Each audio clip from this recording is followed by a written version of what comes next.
सवाल के साथ। हाल ही में किस संस्था ने भारतीय रेलवे के भाड़ा और लॉजिस्टिक बुनियादी ढांचे के आधुनिकीकरण के लिए 24.5 करोड़ डॉलर के ऋण को मंजूरी दी है? इसका सही जवाब है विश्व बैंक। तो यहाँ पर दोस्तों आपको बता दें कि विश्व बैंक ने भारतीय रेलवे के भाड़ा और लॉजिस्टिक बुनियादी ढांचे के आधुनिकीकरण के लिए 24.5 करोड़ डॉलर के ऋण को मंजूरी दी है। इस परियोजना का उद्देश्य माल और यात्री दोनों के परिवहन को अधिक कुशल बनाना है और हर साल लाखों टन के कार्बन उत्सर्जन को कम करना है। ये ऋण 22 साल की अवधि के लिए दिया गया है। अगले सवाल पर बढ़ते हैं। केंद्र सरकार ने किस आईपीएस अधिकारी को राष्ट्रीय जांच एजेंसी का नया प्रमुख नियुक्त किया है? इसका जो सही जवाब है वो है ऑप्शन डी, दिनकर गुप्ता।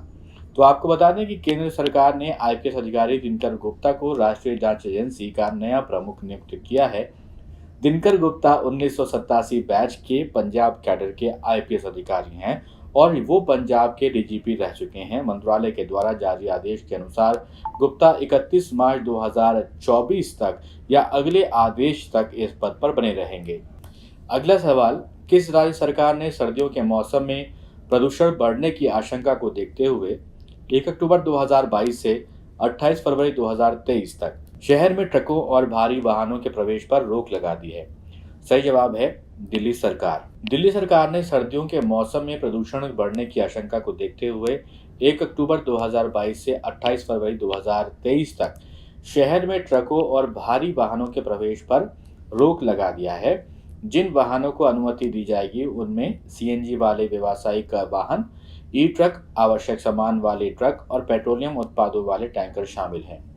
आपको बता दें कि राजधानी दिल्ली में सर्दियों के दौरान होने वाले वायु प्रदूषण को कम करने के लिए दिल्ली सरकार लगातार प्रयास कर रही है और इसी कड़ी में सरकार ने ये फैसला लिया है। अगला सवाल, दिल्ली एम्स के डायरेक्टर रणदीप गुलेरिया का कार्यकाल कितने महीने या फिर नए डायरेक्टर की नियुक्ति होने तक के लिए बढ़ा दिया गया है? सही जवाब है 3।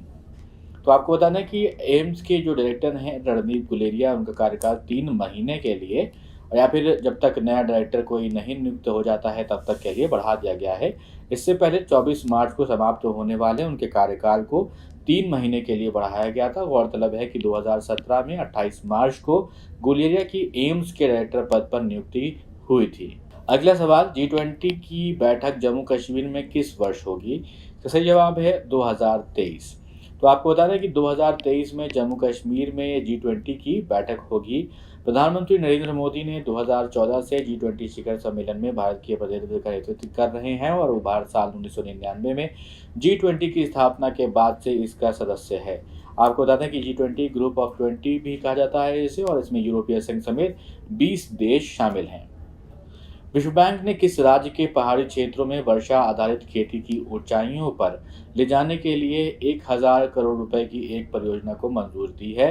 इसका सही जवाब है ऑप्शन डी, उत्तराखंड। तो आपको यहाँ पर बता दें दोस्तों कि विश्व बैंक ने उत्तराखंड के पहाड़ी क्षेत्रों में वर्षा आधारित खेती को नई ऊंचाइयों पर ले जाने के लिए 1000 करोड़ रुपए की एक परियोजना को मंजूरी दी है। आपको बता दें कि वाटरशेड विभाग के द्वारा Uttarakhand climate responsive rain fade farming project लागू की जाएगी। राज्य सरकार ने परियोजना का प्रस्ताव रखा था जिसका उद्देश्य विश्व बैंक के द्वारा वित्त पोषण के लिए ग्रीन हाउस गैस उत्सर्जन को कम करना है। अब वो सवाल जिसका जवाब हमने आपसे पिछले वीडियो में पूछा था, G7 सम्मेलन 2022 को किस देश में आयोजित किया जाएगा? इसका सही जवाब है जर्मनी। तो आपको बता दें कि प्रधानमंत्री नरेंद्र मोदी G7 शिखर सम्मेलन की बैठक में शामिल होने के लिए 26 और 27 जून को जर्मनी जाएंगे।